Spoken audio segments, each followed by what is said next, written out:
Bueno, seguimos leyendo la segunda parte del artículo 499.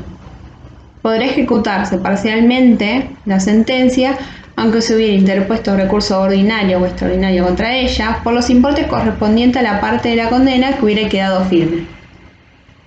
El título ejecutorio consistirá, en este caso, en un testimonio que deberá expresar que ha recaído sentencia firme respecto de un rubro que se pretende ejecutar por haber sido consentido. Si hubiere duda acerca de la existencia de este requisito, se denegará el testimonio. La resolución del juez que lo acuerde en su caso o en su caso lo deniegue es irrecurrible.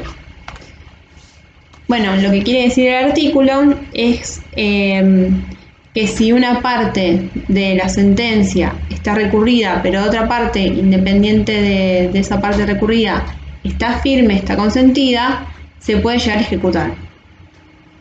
Para hacerlo más claro, tenemos el ejemplo de un juicio de desalojo, ¿sí? Y que también se reclamaron daños y perjuicios por la mora en la restitución, y se apela nada más la suma por los daños y perjuicios, por ejemplo, la denegación por la suma de daños y perjuicios, pero sí se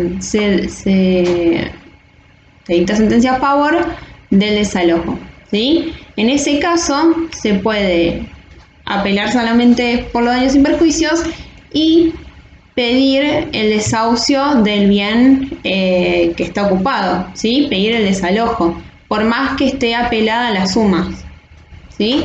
Ese sería el caso en que se puede ejecutar una parte de la sentencia nada más. Bueno, luego tenemos el artículo 500 que va a decir los distintos otros títulos que son ejecutables mediante la ejecución de sentencia. Por ejemplo, los enumera, que es la ejecución de transacción o órganos homologados, la ejecución de multas procesales, el cobro de honorarios regulados en concepto de costas y el acuerdo instrumentado en acta suscrita por el mediador. ¿Sí? Los acuerdos llevados a cabo durante la mediación. Bueno, en estos títulos, como surge del artículo, pueden ser ejecutados mediante el proceso de ejecución de sentencia. O sea, son asimilables a la ejecución de sentencia. En el caso de la mediación, hay que tener en cuenta que puede ser ejecutado de esa forma, salvo que haya menores o incapaces, que en ese caso tiene que tener una previa homologación de juez, ¿sí? Tiene que homologarlo el juez y en ese caso ahí va a ser ejecutable. Luego, el artículo 501 habla sobre la competencia del juez, que bueno, el juez de oficio va a tener que ver antes de hacer lugar a la ejecución de sentencia si es juez competente, si las partes son las correctas para llevar a cabo la ejecución, ¿sí? Si la sentencia está firme como para seguir adelante. Tiene que fijarse todos los recaudos de oficio antes de proceder a ejecutar la sentencia. Y como dijimos antes, recordemos que si bien la sentencia pudo haber sido apelada y Cámara modificó esa sentencia, el juez que va a estar a cargo de la ejecución va a ser el juez de primera instancia. Luego tenemos el artículo 502, ¿sí? Que habla sobre la suma líquida y el embargo. Si la sentencia contuviere condenada al pago de cantidad líquida y determinada o hubiese liquidación aprobada a instancia de parte, se procederá al embargo de bienes, de conformidad con las normas establecidas para el juicio ejecutivo, ¿sí? Creo que es el artículo 531.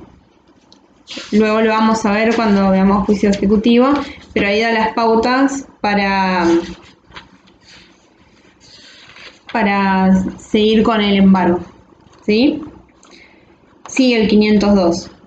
Se entenderá que hay condena de pago de cantidad líquida siempre que de la sentencia se infiera el monto de la liquidación, aun cuando aquel no estuviese expresado numéricamente.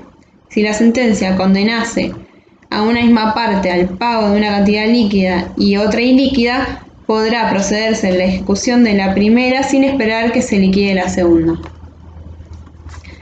Bueno, el 502 destaca dos cosas, ¿sí? Primero, habla sobre las sumas líquidas e ilíquidas y por otro lado hace hincapié en la importancia del embargo, ¿sí?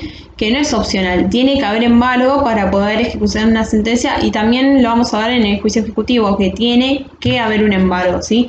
Pero hace referencia al, bueno, si bien no lo menciona, pero dice la normativa que hay que seguir las pautas del 531 para llevar a cabo este embargo, ¿sí? Bueno, en la sentencia tiene que haber va a decir la condena, ¿sí? Si es por ahí dice el monto que debe pagar a Juan Pérez la suma de 50.000, ¿sí? O puede llegar a inferirse de la sentencia, ¿sí? Por una simple suma aritmética.